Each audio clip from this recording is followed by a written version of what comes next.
Cerita ini berlanjut ketika tim penyelamat mencoba menyelamatkan 2 orang nelayan yang kebetulan kapal mereka diberitakan terbalik.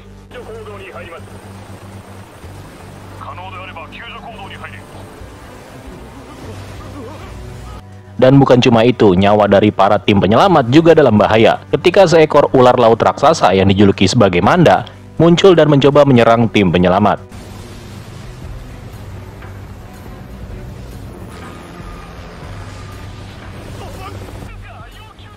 Sementara itu, Yun, Habel, dan juga Kai yang sedang berada di tengah hutan secara nggak sengaja berpapasan dengan sepasang pemburu tepat sebelum mereka bertemu dengan seekor makhluk yang tidak dikenal. Di tempat lain terlihat Profesor Lee yang sedang bersama dengan Mei. Di sini mereka berdua terlibat perbincangan mengenai sifat-sifat yang tidak biasa dari molekul archetype. Dan si Profesor Lee juga memberitahu Mei kalau sebenarnya dia memperoleh informasi tentang archetype tersebut dari seseorang yang bernama Ashihara. Sementara itu, sebuah tim survei yang di part sebelumnya berhasil membuka sebuah ruang di bawah tanah terlihat akan turun memasukinya. Tim ini dipimpin oleh seseorang yang bernama Byron Birich, atau bisa dipanggil BB. Nah, ketika berhasil sampai di dasar, mereka semua melihat pemandangan air yang seperti danau, yang sekarang telah terkontaminasi debu berwarna merah. Namun, secara tiba-tiba, seketika mereka semua terganggu oleh kemunculan seekor monster yang disebut Salunga.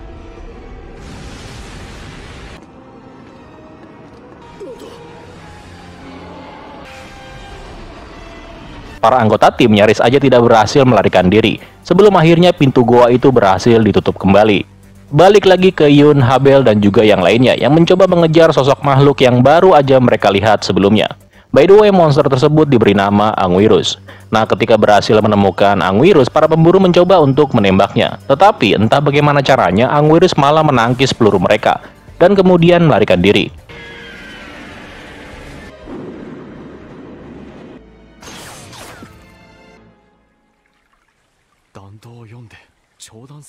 Singkat cerita, monster-monster yang muncul terus menimbulkan masalah, di mana kawanan Rodan dilaporkan ada di seluruh dunia.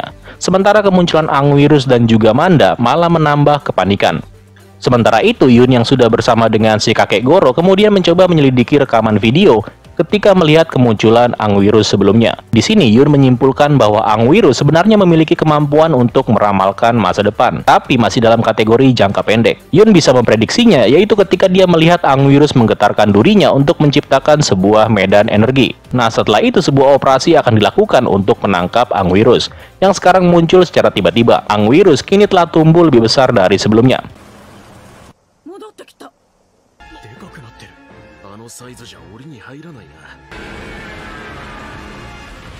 Nah, salah seorang temannya si kakek Goro kemudian muncul dan mencoba membunuh monster itu menggunakan harpun.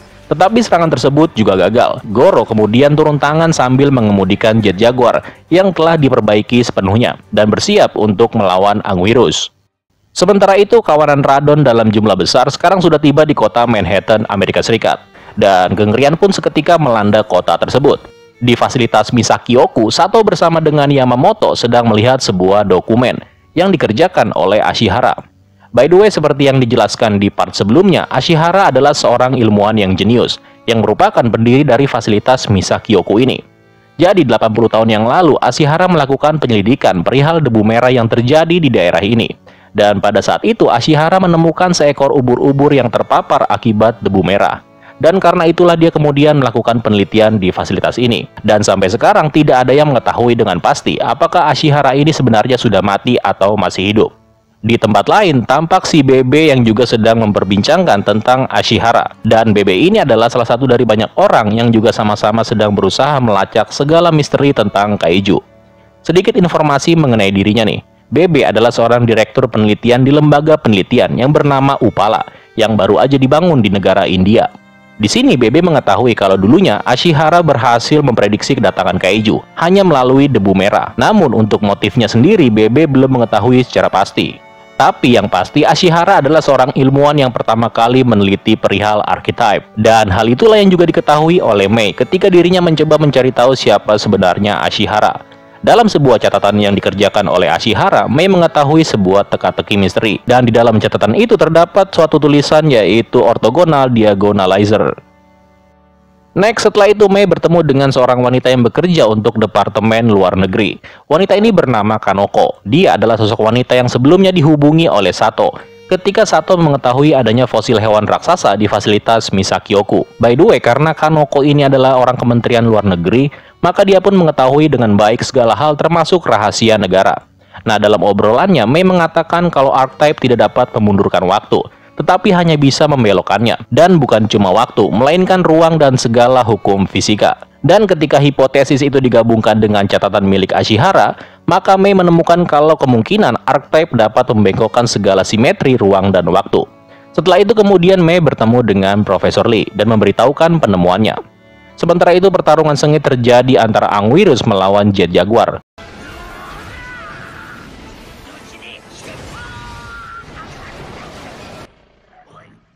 Dalam pertarungan itu, Jet Jaguar seperti nggak bisa berbuat apa-apa. Sampai akhirnya datanglah pasukan militer ke tempat tersebut. Dan sama seperti yang lainnya, pasukan militer juga nggak bisa melukai Anguirus begitu aja. Dengan cepat, Jet Jaguar kemudian bangun dan mengambil senjata harpun dan mencoba menyerang Anguirus sekali lagi. Dan di luar dugaan, si Anguirus berhasil dikalahkan.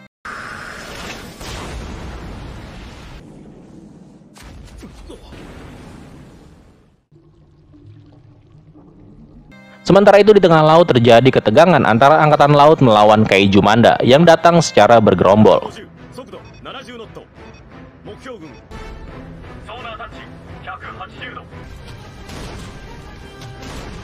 Beberapa kaiju berhasil dilumpuhkan, sedangkan sisanya terus mendekati armada laut. Tapi ketika mendekati armada laut, kaiju-kaiju itu tidak melakukan apa-apa dan terus melaju melewati mereka. Begitu juga dengan satu kaiju lain yang tidak diketahui.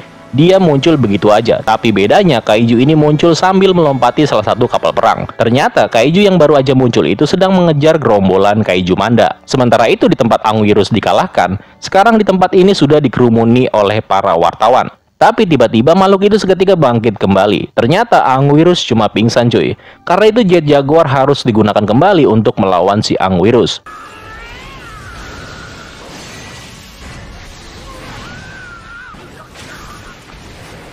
Tapi kali ini Jet Jaguar malah babak belur. Sampai-sampai si kakek Goro menjadi pingsan. Nah, dengan menggunakan AI miliknya, Yun kemudian mengambil alih Jet Jaguar dan melakukan serangan balik.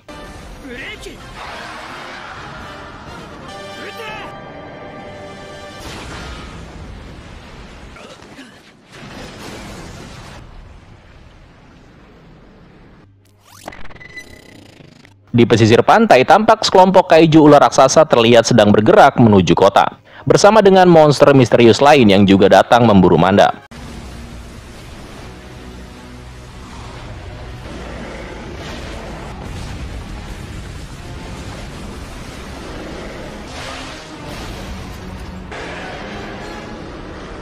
Dan monster ini bernama Godzilla Aquatilis, atau bisa disebut juga Godzilla Aquatic, atau Gojira Aqua Tirisu.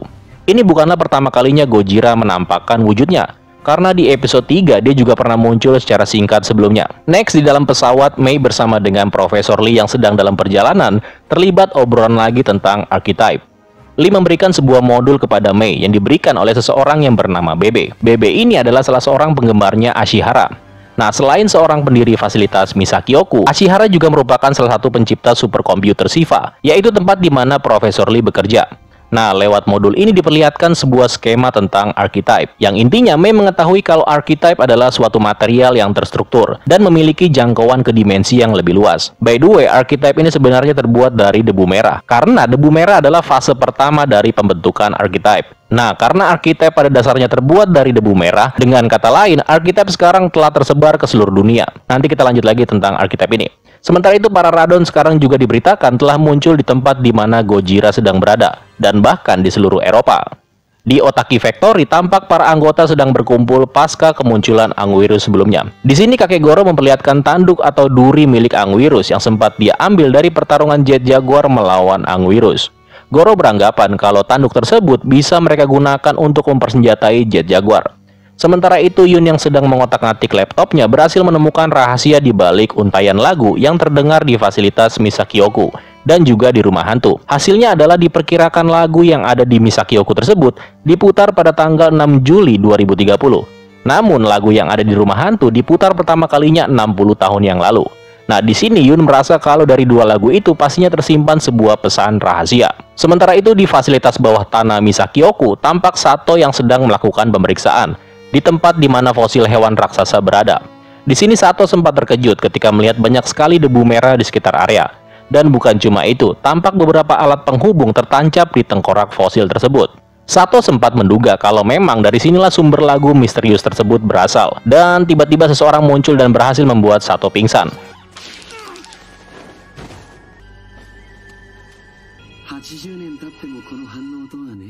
Sekarang kita balik lagi ke Profesor Lee dan juga Mei. Di sini semakin menarik karena sedikit demi sedikit rasa penasaran gua terhadap archetype dan debu merah semakin terkuak. Dikatakan kalau archetype harus memiliki 13 tahapan sebelum menjadi struktur yang kuat. Tahap pertama adalah debu merah atau bisa dibilang bahan mentahnya lah. Nah, lewat debu merah itu Profesor Lee mengatakan kalau Ashihara berhasil memperkirakan kemunculan makhluk-makhluk raksasa.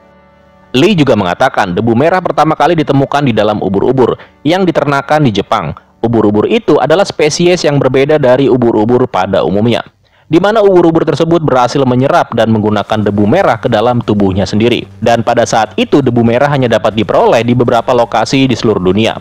Namun tiba-tiba sekarang debu merah melanda seluruh dunia. Dan Profesor Lee tidak mengetahui kenapa hal itu bisa terjadi. Sementara itu terlihat anak buahnya Bebe yang sedang bersiap untuk melakukan sesuatu di tempat monster Salunga yang sedang dikurung. Ketika kurungan tersebut dibuka, monster Salunga langsung berusaha naik ke permukaan. Nah, si Bebe kemudian muncul sambil membawa koper. Dan tanpa basa-basi, Bebe lalu menjatuhkan isi yang ada di dalam kopernya. Dengan menggunakan remote, Bebe lalu melakukan tindakan yang mengejutkan. Tiba-tiba saja tabung yang ada di dalam koper meledak dan mengeluarkan semacam zat merah tapi dengan bentuk yang padat.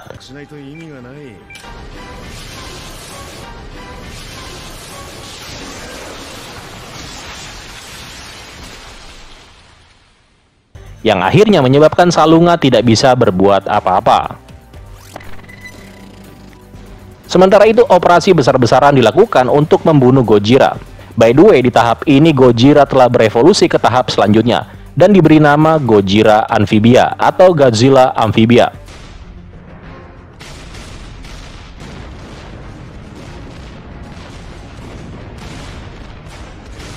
Dalam pertempuran singkat melawan militer, Gojira melepaskan semacam uap dari dalam mulutnya. Uap tersebut mudah terbakar yang pada akhirnya menyebabkannya meledak dan menciptakan awan jamur raksasa yang mencapai ketinggian 500 meter.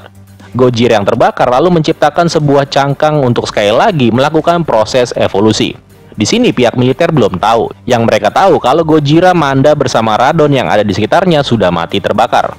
Di tempat lain tampak Sato yang sekarang sudah sadar setelah sebelumnya dibuat pingsan oleh seseorang di fasilitas Misakyoku sebelumnya.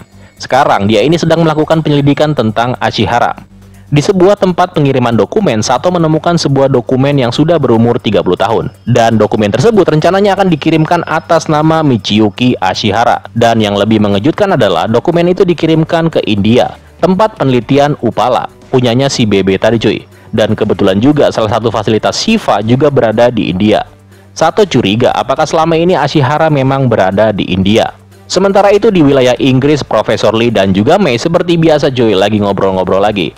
Dalam obrolannya, Profesor Lee mengatakan kalau hampir semua teori yang dilakukan oleh Mei perihal archetype memang benar sepenuhnya. Nah, karena archetype memiliki tahapan dimensi yang sangat tinggi, yaitu 13 proses tahapan tadi, dan untuk mencapai level 13, maka hal itu nggak akan mungkin dilakukan di dunia nyata. Nah, untuk merealisasikannya, maka dibutuhkanlah superkomputer. Dan perusahaan Shiva tempat di mana Profesor Lee ini melakukan eksperimennya adalah salah satu superkomputer yang bisa melakukannya. By the way, superkomputer yang dimaksud adalah semacam metode penghitungan yang di luar nalar gitu cuy. Maka dari itu kemungkinan Ashihara menggunakan superkomputer untuk menghitung distorsi ruang dan waktu dari archetype. Hal itu sengaja dilakukan Ashihara untuk melihat masa depan. Dan yang dilihat Ashihara pada waktu itu adalah malapetaka. Bahkan sebenarnya Ashihara mencoba untuk melampaui waktu lebih jauh lagi. Namun pada suatu titik terjadi ketidakseimbangan. Dan ketika lagi asik-asik ngobrol, tiba-tiba Radon muncul disusul oleh Manda yang juga datang dan menyerang salah satu kapal pesiar yang ada di dekat mereka.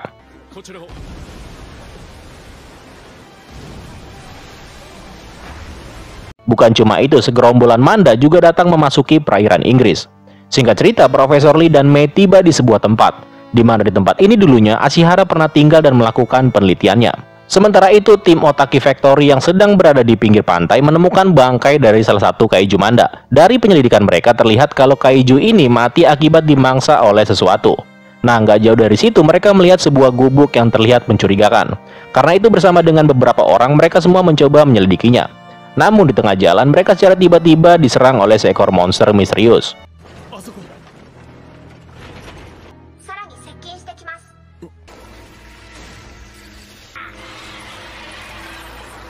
Dengan cepat, Jet Jaguar berhasil mengalahkannya. Tapi nggak berapa lama, teman-temannya malah muncul, cuy.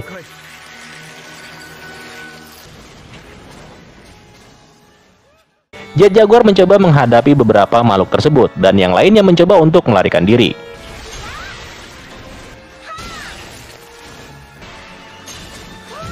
Singkat cerita, Jet Jaguar berhasil mengalahkan semua makhluk itu. Dan hanya menyisakan satu ekor yang kemungkinan sekarang sedang bersembunyi di dalam sarangnya. Mereka pun sekarang berencana untuk menyelidikinya. Namun hal yang gak diduga terjadi, yaitu makhluk-makhluk yang sudah dikalahkan Jet Jaguar tadi secara tiba-tiba bergerak kembali.